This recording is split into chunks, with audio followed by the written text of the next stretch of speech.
Vamos abrir Oséias 6:3. Então diz assim: então conheçamos, e diga comigo, prossigamos em conhecer ao Senhor.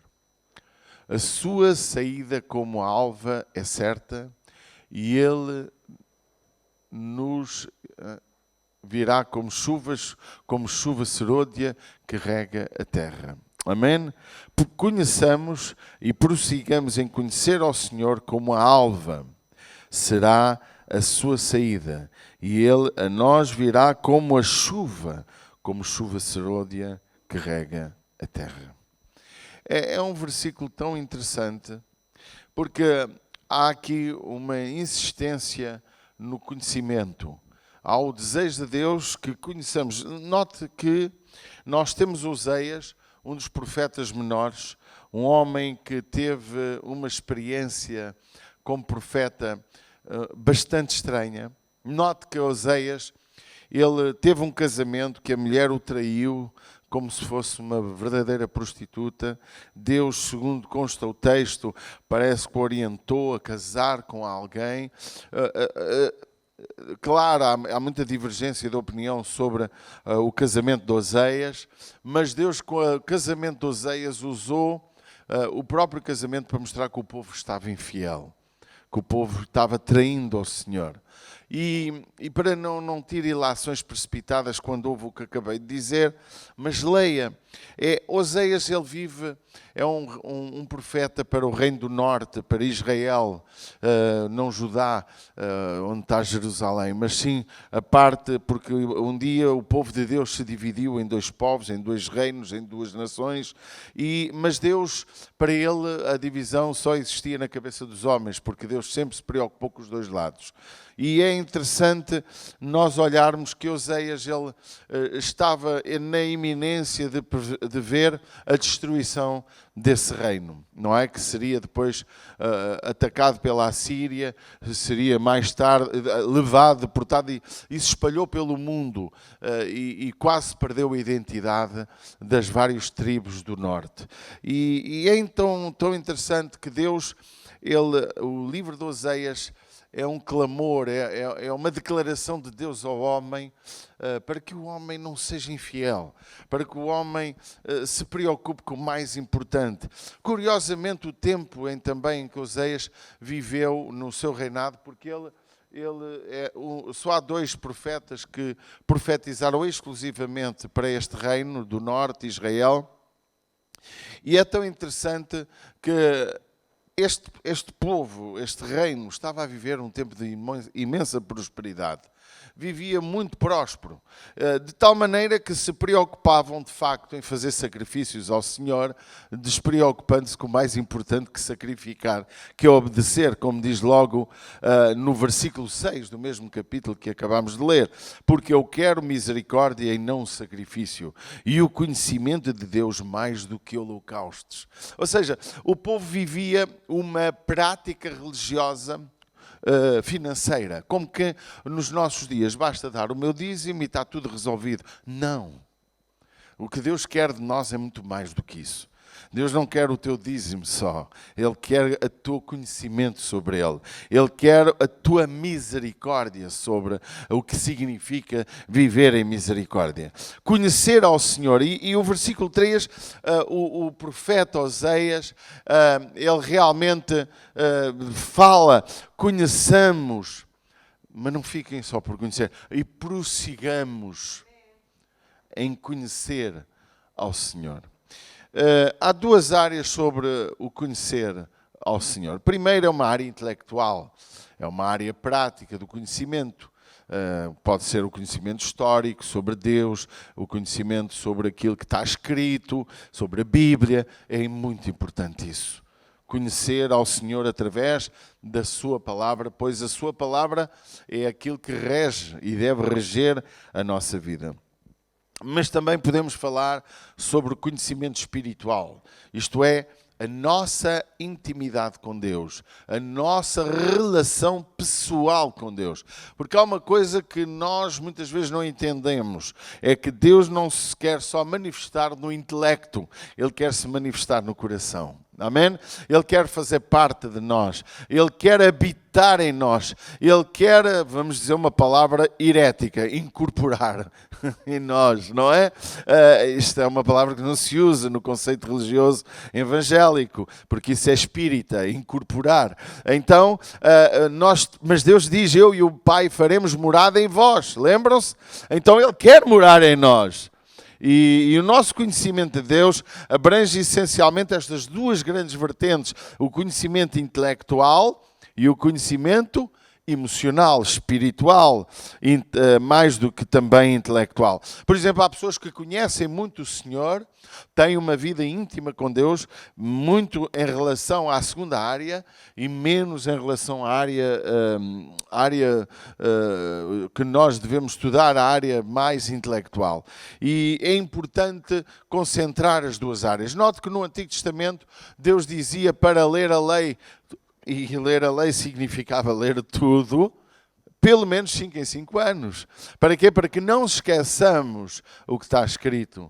Porque a palavra de Deus ela é tão interessante que ela diz que as coisas do passado elas estão escritas para nosso ensino. Ou seja, o que está escrito, a palavra de Deus, o conhecimento de Deus através da palavra, não é? Que cada vez mais a gente está a abandonar o livro, a folha, mas é pouco relevante se é lido num iPad, ou num tablet, ou se é lido no computador, ou no telemóvel, ou se é lido no livro. Claro, todos gostamos do livro, até cansa menos os olhos e prejudica menos os olhos. No entanto, nós, irmãos, precisamos de entender que Deus, através de Oseias, numa época tão distinta, Deus dizia, prossigamos em conhecer ao Senhor. É sem dúvida algo, o povo de Deus, neste caso, esta geração, que vivia numa enorme prosperidade, mas numa ausência total de fidelidade. Prosperidade e infidelidade. Mais uma vez repito, o exemplo do casamento de Oseias serve para mostrar ao povo a prostituição espiritual e até física em que Oseias vivia nesta geração.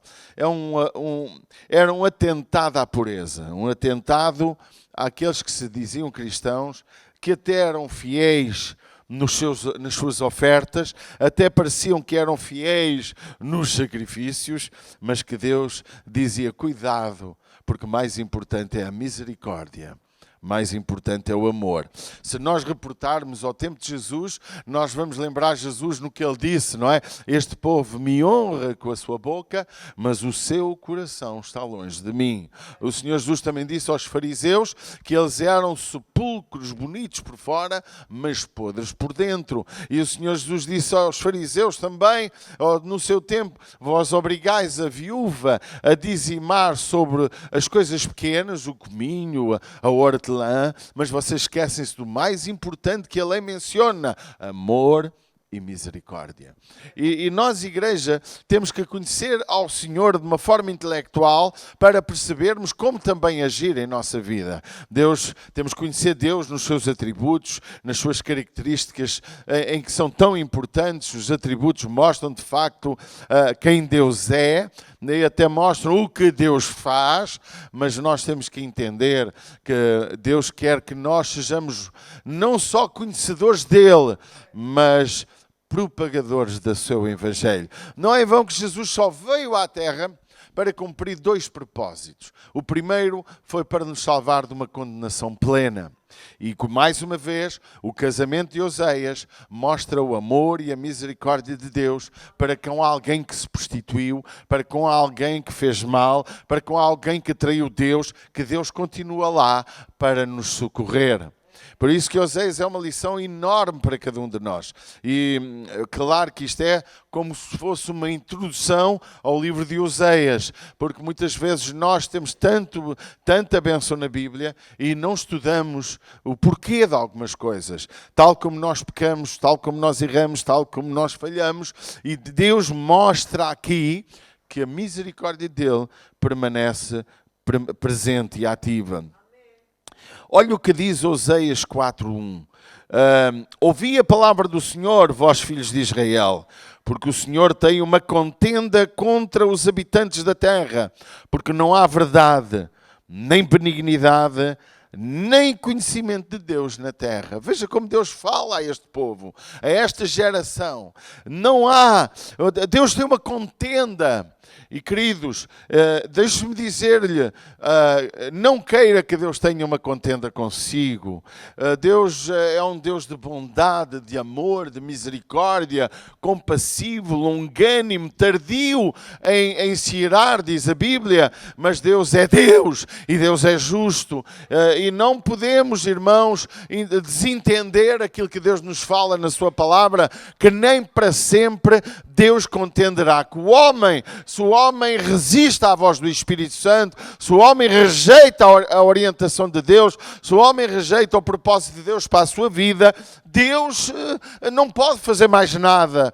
A Bíblia até diz lá em Apocalipse: eu dei-te um tempo para te arrependeres e não te arrependeste. Ou seja, Deus é um Deus longânimo e muito tardio em irar-se, mas que Deus é justo. E não há dúvida que há uma coisa que há bocado eu orei e nós não podemos excluir do nosso coração e da nossa preocupação como seres humanos que entendem algumas coisas sobre o nosso amado Deus. Deus, Ele é tardio para se irar, mas é Deus que é justo. E o Espírito Santo, Ele tem uma capacidade de nos convencer, não é? Da justiça de Deus. Amém? Deus nos convence do seu... é o Espírito Santo que nos convence do pecado, diga comigo, pecado, da justiça e do juízo. Ou seja, quem é o Espírito Santo? Naturalmente é Deus, a terceira pessoa da Trindade. E é Ele que nos convence, mas convence quando?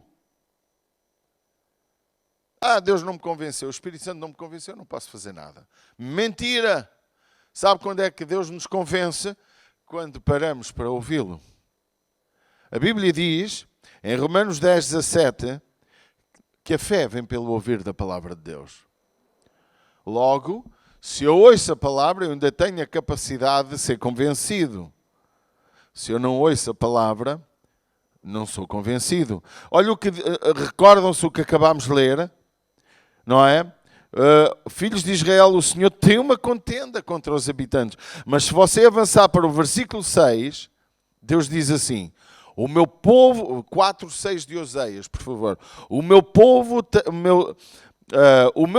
foi destruído. Diga comigo, destruído.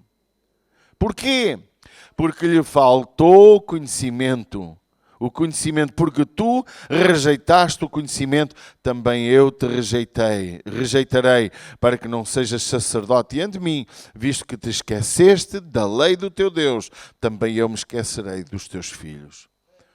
Irmãos, há muita gente que acha que o Deus do Antigo Testamento é diferente do Deus do Novo Testamento. Mentira. É o mesmo Deus. Com o mesmo amor, com a mesma misericórdia, com a mesma durabilidade de nos dar mais tempo para nós podermos alcançar a sua misericórdia. Note que Deus, o povo foi destruído porque faltou conhecimento. Porquê é que falta conhecimento? Pare para ouvir. Porquê é que é tão fácil pagar e tão difícil viver no princípio que Deus quer, do conhecimento e da obediência? Porque pagar é fácil. Pegar em euros e pagar um princípio religioso, irmãos, parece difícil para quem tem pouco ou para quem vive na míngua. Mas para quem trabalha, para quem faz uma vida normal, que não quer obedecer ao Senhor, que não quer ser fiel a Deus, que não quer amar, não quer perdoar, não quer restaurar a sua vida e a vida dos outros, é mais fácil pagar. Eu pago o meu dízimo e está tudo resolvido. Mas está errado. Porque, repare, porquê é que o povo foi destruído? Porquê é que as pessoas não alcançam fé e porquê é que as pessoas não são destruídas por falta de conhecimento? Por uma razão absolutamente simples. Porque não querem investir tempo a ouvir a palavra de Deus. Porque não querem investir tempo para um retiro, para uma conferência, para estudar a palavra, para estar aos pés do Salvador. Porque não querem investir tempo para conhecer e prosseguirem conhecer ao Senhor.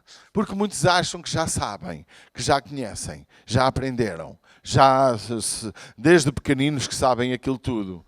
Há pessoas muito engraçadas que quando a gente começa a falar de algo, ela diz, já sei, já conheço, já sei, já aprendi. Não é? Como que se não tivéssemos necessidade de repetir aquilo que já sabemos. Paulo disse, e eu volto a dizer, não me cansarei de vos ensinar as mesmas coisas, dizia o apóstolo Paulo, até que Cristo seja formado em vós. Queridos, nós precisamos de entender que o conhecimento de Deus não é só culpa de quem o ensina, é culpa de quem não ouve. E não quer ouvir, e não prosseguem a aprender. Portanto, meu amado, não basta teres uma Bíblia, como muitos podem ter. Vocês se lembram no caminho em que um homem, um eunuco, ele estava a ler o profeta Isaías, mas não entendia. Foi necessário Deus levar Filipe à sua presença, ali logo em Atos dos Apóstolos. Parece que estamos a falar do início da igreja, mas claro que é o início, mas podiam já ter passado alguns anos bons pós a ressurreição do nosso Salvador. Mas diz que Filipe, na presença, chegou à presença dele e ele estava a ler, e ele estava a ler o quê? Estava a ler a palavra de Deus. E nós muitas vezes queremos ser autodidatas, queremos saber tudo sozinhos, não é? Queremos ser muito inteligentes. E o Filipe diz, entendes o que lês? Disse Filipe. E o que é que ele disse? Como poderei entender se eu não tenho quem me explique? E diz a Bíblia que ele começou a explicar tudo. E aquela passagem era fantástica. Passava sobre Jesus, que ele foi entregue, foi levado para o matador, como uma ovelha muda, não abriu a sua boca. E ele, Jesus, o meu Salvador, ele entendeu de tal maneira a palavra, conhecimento, que ele perguntou, está ali um lago? Não sei se era um tanque, podia ser um tanque para reter alguma água para a rega, diz que era pouca água, mas que dava para descer e sepultar-se, para mergulhar o corpo para ser batizado. E ele disse, alguma coisa impede de eu ser batizado? E ele disse, não, se tu creres em Jesus Cristo. Amados, o que estamos nós fazendo com o conhecimento que já temos, e o que estamos nós fazendo para prosseguir em conhecer, e o que estamos nós fazendo para praticar o conhecimento que temos. Oséias 6,6 diz, porque eu quero misericórdia e não sacrifício, e o conhecimento de Deus mais do que holocaustos. Oséias 11:3 diz assim, todavia eu ensinei a andar a Efraim, tomei-os pelos seus braços, mas não conheceram que eu os curava. Deus estava tão desanimado com o seu povo, Deus estava tão triste, porque muitas vezes Deus cura-nos, e eu quero salientar esta verdade. Veja bem, Deus andava, não conheceram que eu resolvi os problemas vossos. Vocês têm uma vida boa. Porque este povo estava a viver um tempo de prosperidade. Um tempo feliz de dinheiro. Muito dinheiro, muita... Oh, irmãos, nós não nos podemos queixar. Podemos? Nós temos tudo o que precisamos para dizer que temos abundância de pão na mesa, abundância de qualquer coisa. Se está frio, conseguimos agasalhar-nos. Se está calor, conseguimos despir-nos. Nós não temos falta de coisa alguma. Para nós agora, para muitos, o que falta é um telemóvel de última geração. Entram em depressão alguns. Outros entram em depressão porque não puderam comprar o sapato, não é, leves. Não é? Outros entram em depressão porque não puderam fazer as férias que desejavam, ou porque tiveram uma ligeira dor de cabeça e não vieram à igreja. ou porque não dormiram bem de noite e não vieram à casa do Pai. Mas para trabalhar vão. Esforçam-se. Só têm dor de cabeça para aquilo que é igreja, para aquilo que é espiritual. Irmãos, nós será que não estamos parecidos com o povo de Oseias? Com aqueles a quem Oseias ministrava? Será que não temos deixado de viver aquilo que Deus tem proposto para a nossa vida? Porque Deus tem abençoado a nossa vida. E Ele dizia, eles não reconheceram que eu os curava. Vocês não reconhecem, ou nós podemos não reconhecer, a bênção de Deus na nossa vida. Diga comigo, bênção. Corremos o risco de viver tão bem, de ter tudo o que nos é saudável, ter tanta coisa boa e não reconhecermos que Deus está nisso. E acharmos que é a força da nossa mão e do nosso braço que alcança tudo isso. Por isso que Deus diz também para não vivermos seguros, não é confiantes na incerteza das riquezas. Porque a incerteza, até diz para não nos guiarmos bem, porque indo para a guerra com o melhor cavalo. Porque se o Senhor não for connosco, nada pode fazer o cavalo. Tal como a cidade, se o Senhor não guardar a cidade, em vão estão lá os sentinelas. Queridos, não podemos ignorar este texto que é tão importante, meus amados, de Oseias 11. Deus os curava e eles não reconheciam que a bênção na sua vida tinha a ver com Deus. Não tinha a ver com as suas capacidades. Por isso que a Bíblia diz, e nós no Evangelho, a igreja, temos maior capacidade de entender as coisas de Deus do que eles. Porque Deus diz em tudo, dai graças. Diga comigo, em tudo temos que dar graças. Mas tudo envolve tudo. E tudo envolve a bênção na tua vida. Também envolve a adversidade na tua vida. No domingo passado, à noite, em Fátima, partilhámos sobre José. Aquele homem que aproveitou, lá dizem em Gênesis, no último capítulo, em que ele dizia aos seus irmãos, vocês intentaram mal contra mim, mas Deus transformou o mal em bem. Só teve 2 pontos aquela pregação como esta, só tem 2 pontos hoje. E há uma coisa incrível, meus amados, é que para que Deus transformasse o mal em bem na vida de José, foi necessário ele também trabalhar para que isso acontecesse. Não basta, irmãos, Deus ser bom, há que eu deixar a bondade dele abundar em mim. Não basta conhecer Deus através do intelecto, há que também o conhecer através do que é espiritual, no sentido da nossa intimidade com Ele. Em Oseias, e quando eu acho triste as nossas conquistas não serem oferecidas ao Senhor. As nossas conquistas, as nossas bênçãos serem para honra nossa, esquecendo que a honra é do Senhor. O benefício veio dele. É realmente muito importante quando nós entendemos o que significa termos o acesso ao conhecimento que Deus quer que nós tenhamos. Amém? Porque eu quero misericórdia e não sacrifício. Estamos a falar num tempo em que o sacrifício era praticamente obrigatório.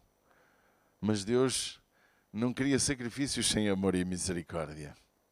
Deus estava a explicar ao povo, tu podes sacrificar muita coisa, mas se o teu coração não é tratado, se o teu coração não é bondoso, se o teu coração não tem misericórdia, tudo o que tu dizes que fazes, nada serve.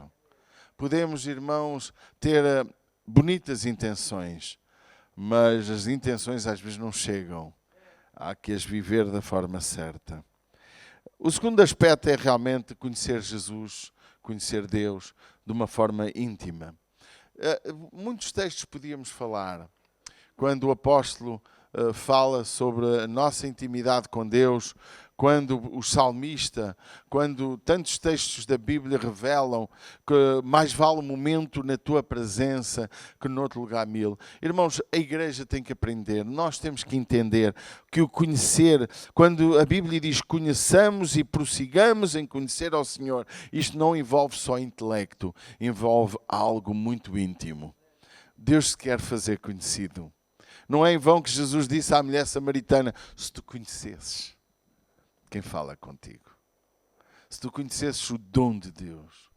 O dom é algo, é os atributos, é as qualidades, é tudo o que há nele. Se tu conheces o dom de Deus, aquele que fala contigo, tu não lhe dizias mais nada a não ser, dá-me dessa água, porque essa água irá mudar a minha vida. Pode parecer estranho, mas a fé, como disse há pouco, ela não vem porque alguém falou. Ela vem porque alguém foi conquistá-la. A fé se conquista através do conhecimento da palavra. Eu ouço, aquilo faz sentido na minha vida. Muita gente acha que só porque vê um milagre as pessoas ficam fiéis. Não. Você olha para os evangelhos e vê tantos milagres. E vê Jesus Cristo a ser mandado crucificar, provavelmente por alguns que ele curou. Você vê os apóstolos, os chamados apóstolos, 11, que se afastaram do Senhor e que tiveram receio. Você vê Pedro a negar Jesus. Você vê Judas a vender Jesus. Você vê muitos que cantaram Hosana ao Rei que vem. Muitos que o aplaudiram e disseram, agora temos profeta, agora temos alguém. Este é filho de Davi, se calhar é o Messias, se calhar é o Rei prometido. O mesmo povo que aplaudiu Jesus é o mesmo povo que diz crucifica-o. Porque eles só conheciam os milagres. Eles só conheciam a parte intelectual. Eles achavam que ele ensinava com sabedoria. Algo maior do que os outros ensinadores e os doutores das Escrituras. Porque de Jesus saía não só uma palavra, mas o cumprimento da palavra. Ele dizia, eu curo, e ele curava. Ele dizia, eu ressuscito os mortos, e ele ressuscitava. Ele dizia, eu abençoo o pão, e se houver falta de pão, então eu multiplico o pão. Ele conhecia onde estavam os peixes no mar. Ele sabia para onde lançar a rede. O mesmo Jesus que fez tantos milagres. Uns agradeciam e outros não agradeciam. Mas isso foi Jesus. Não. Vamos falar de Moisés. Moisés, irmãos, veja bem um povo, o povo hebreu, o povo que vinha de Abraão, Isaac e Jacó, aquela geração que, segundo alguns, podia ser 2, 3 milhões de pessoas que vieram e atravessaram o deserto. Era um povo que tinha algum conhecimento do Senhor. Tinha a promessa da terra prometida. Uma terra que Abraão tinha pago. Tinha sido pago. Era dele. Mas que ali eles estavam. Muita gente não entende o porquê de algumas coisas. Porque é que aquela terra pertencia àquela geração, àquela descendência. Aquela terra foi comprada por Abraão. Era deles. Foi povoada por outros povos. Povos que se tornaram maus, que queimavam os filhos aos deuses. Este povo sabia. Agora pergunto-lhe, já viu os sinais que Deus fez através de Moisés, em que, antes de saírem do Egito, Deus mandou 10 pragas em cumprimento da palavra de Moisés? Tornou o povo mais fiel? E a seguir, quando Deus abriu o Mar Vermelho e deixou que todo o exército do Egito morresse afogado, exceptuando o rei, o faraó. A seguir, Moisés sobe ao Monte Sinai para receber a palavra do Senhor, onde Moisés recebeu durante 40 dias. Você acha que Moisés teve 40 dias a dormir? teve 40 dias e 40 noites a receber instrução para poder escrever. E hoje temos o Pentateuco, toda a gente acredita que foi Moisés que escreveu, inspirado por Deus. Pensa-se que Jó foi o livro também escrito, ninguém sabe o seu autor, mas quando nós olhamos, você vê o povo a ser liberto dos egípcios. Você vê Deus, Moisés no monte. Toda a gente entende que algo extraordinário está a acontecer. E um povo que vê tantas coisas bonitas, levantam os ouros que cada um tem e levantam um Deus. E criam um bezerro. E adoram-no. E dizem, foi Ele que nos livrou do Egito. Irmãos, isto é mais sério que o que parece. Parece muito fácil o que estamos a ouvir. Mas se este povo, tendo visto tantos milagres, tanta ação de Deus, conseguiu ter coragem de ser prostituto, porque prostituição é quando traímos aquele que amamos e aquele com quem fizemos aliança. E eles traíram o Deus de Israel, o Deus de Abraão, Isaque e Jacó, dizendo, foi este bezerro de ouro que nos tirou do Egito. Vamos adorá-lo, vamos fazer festa. Mas claro, Deus é bom e Deus é misericórdia. Morrem uns, vivem outros, logo mais. Deus faz tanta coisa linda. Uma nuvem os cobria todo o dia. Pense em Oseias e diga-me se não parece. Uma nuvem os cobria todos os dias. Uma coluna de fogo, a nuvem se transformava em coluna de noite para que não morressem congelados à noite.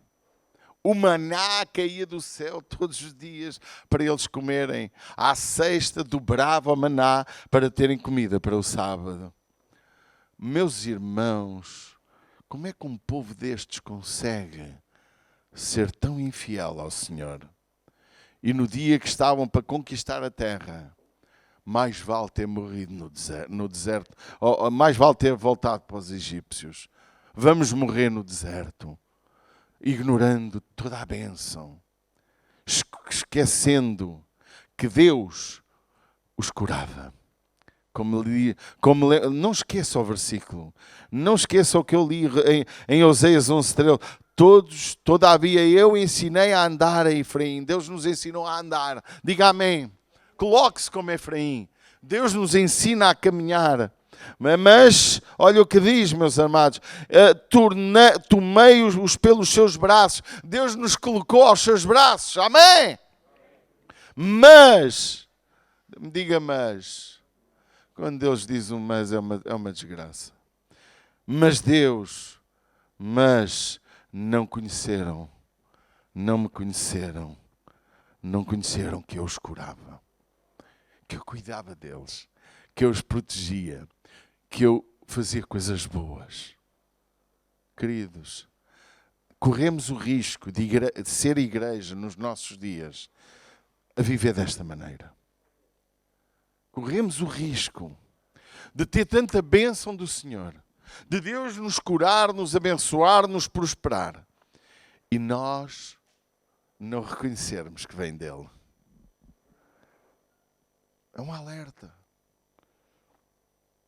Conhecer Deus na intimidade é reconhecer o que Ele é, o que Ele faz e que Ele está em nós.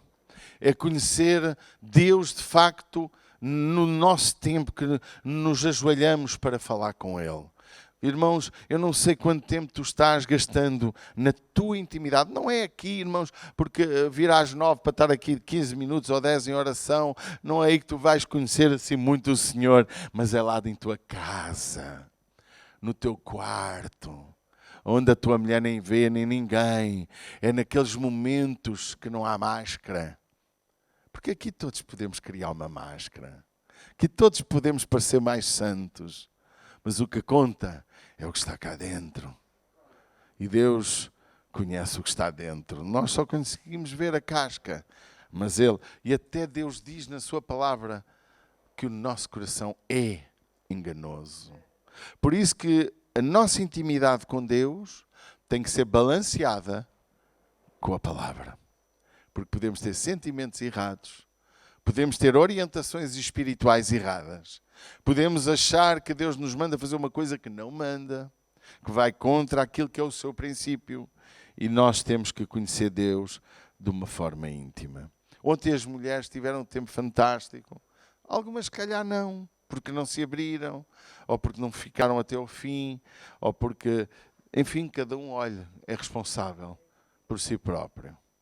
A gente não consegue obrigar ninguém a ser tocado pelo Espírito Santo.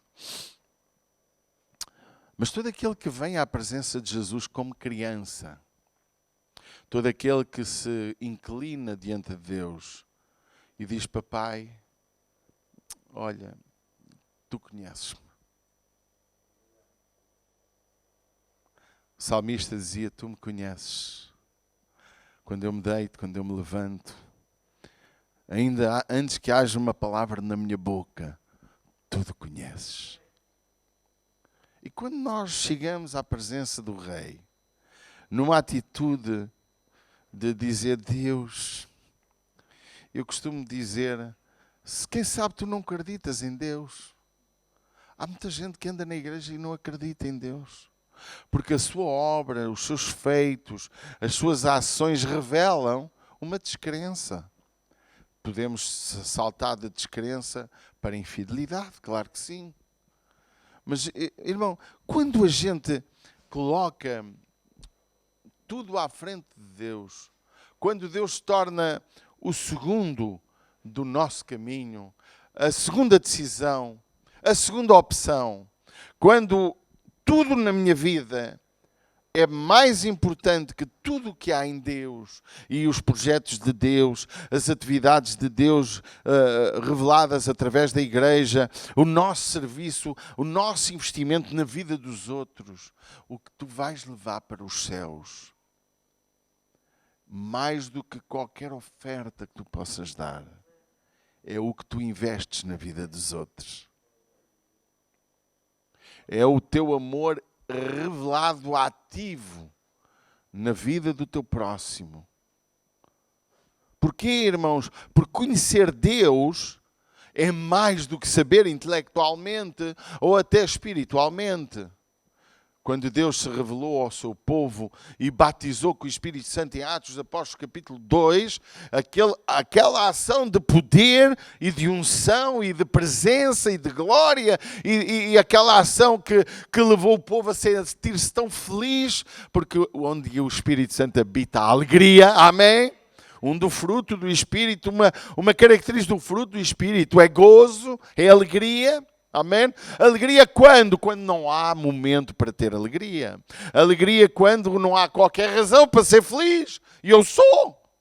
No meio da adversidade, da doença, no meio da confusão, no meio da violência, no meio de uma guerra, no meio de qualquer área, quando o Espírito Santo está em nós, há o gozo. Porque eu gosto muito da palavra de Gálatas 5, 22. Porque ali não mostra que são os frutos do Espírito, mas o fruto do Espírito.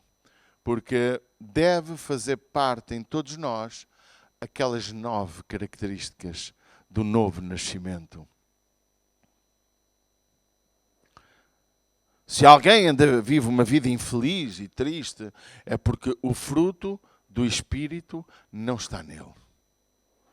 Pode haver uma pequena falha, todos temos um momento de pouca lucidez, mas queridos, nesta manhã é meu propósito que nós possamos desejar com todo o nosso coração conhecermos e prosseguirmos em conhecer ao Senhor, porque olha o resultado, como a alva será a sua saída, e Ele nos virá como chuva, e depois explica que chuva será o dia. Carrega a terra. Não é aquela enxurrada de chuva, é aquela chuva calma, que não destrói, carrega, que alimenta, que faz bem. Não é um dilúvio, porque isso destrói tudo. É uma chuva que cai com tranquilidade, carrega a terra, A água que nos lava, que nos limpa, que nos alimenta, nos sacia. Eu creio que se nós desejarmos com todo o nosso coração conhecer ao Senhor e prosseguirmos em conhecer de forma intelectual e de forma íntima, ou espiritual, ou uma relação pessoal, porque Deus se manifesta a cada um de nós de forma pessoal. Eu creio, irmãos, que algo grandioso irá acontecer em nós. Algo grandioso Deus fará através de nós. Porque passamos a viver mais focados no que é espiritual. Eu sempre disse e não me cansarei de dizer e morrerei a falar. Quando o meu negócio principal é Deus, os meus negócios secundários, Deus cuida. Não tenha dúvida. Quando eu coloco Deus em primeiro lugar, quando eu coloco Deus na minha agenda, pastor, o que é que temos para o mês que vem? Temos isto, isto e isto. Então, estes dias estou cerrado para Deus. Estou fechado. Nada pode interromper este tempo com Deus. Abençoado aquele que perder o seu emprego, ou aquele que apanhar Covid, dizia eu, ou aquele que apanhar seja lá o que for, por querer honrar Deus. Se morrer, morreu abençoado. Se viveu, viveu para ser bênção. Porque nunca a nossa escolha por Deus é negativa. Se você acha que na primeira era cristã, no primeiro século, e até os seguintes, até o quarto século, quase o quinto, e mesmo nos nossos dias ainda hoje há gente que morre por causa do Evangelho, escolher Deus implicava morrer. Escolher Deus implicava ser-lhes retirados os bens. Escolher Deus implicava ser rejeitado pela geração que o rodeava. Acha que era uma má escolha? Hoje até é bonito dizer eu sou cristão. Até fica bem.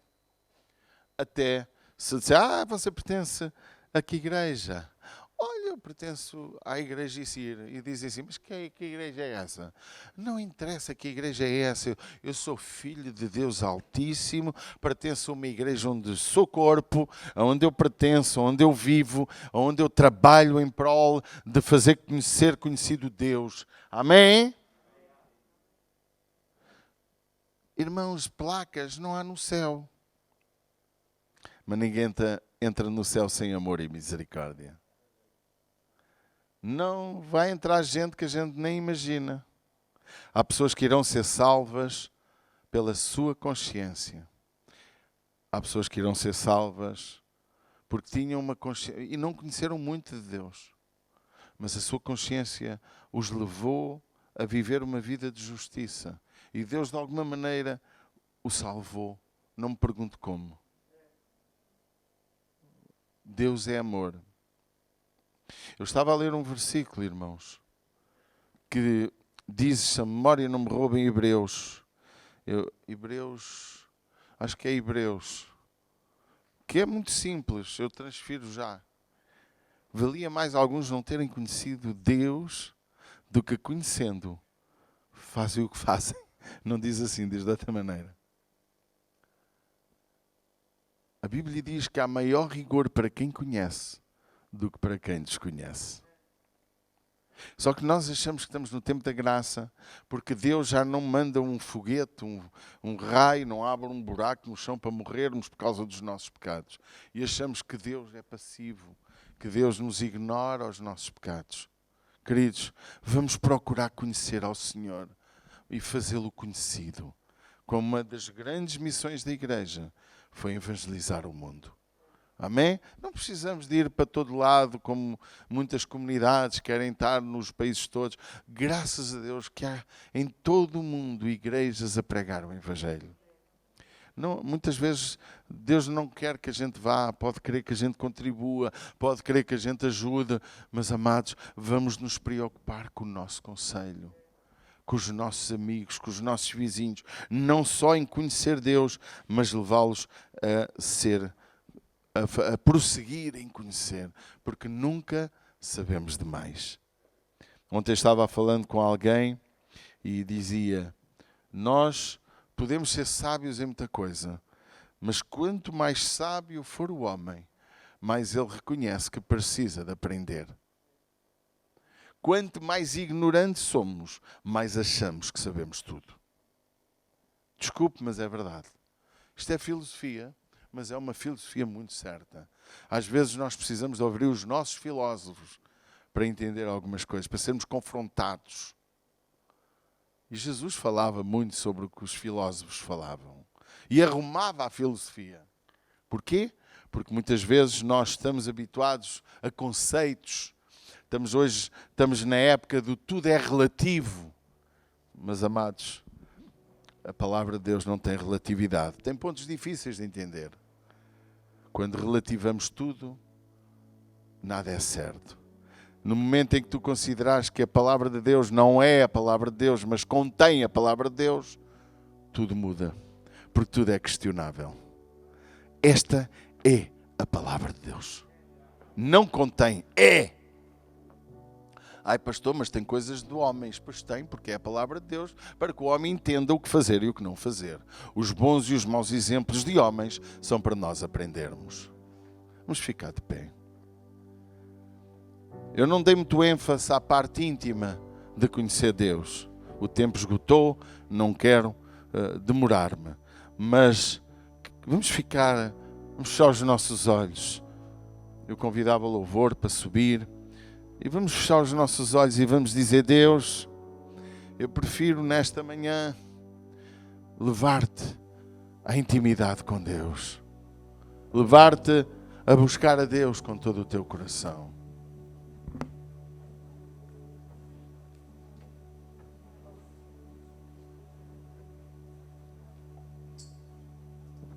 Tu que estás online, que tu possas nesta hora dizer: Deus, eu realmente não tenho sido grato.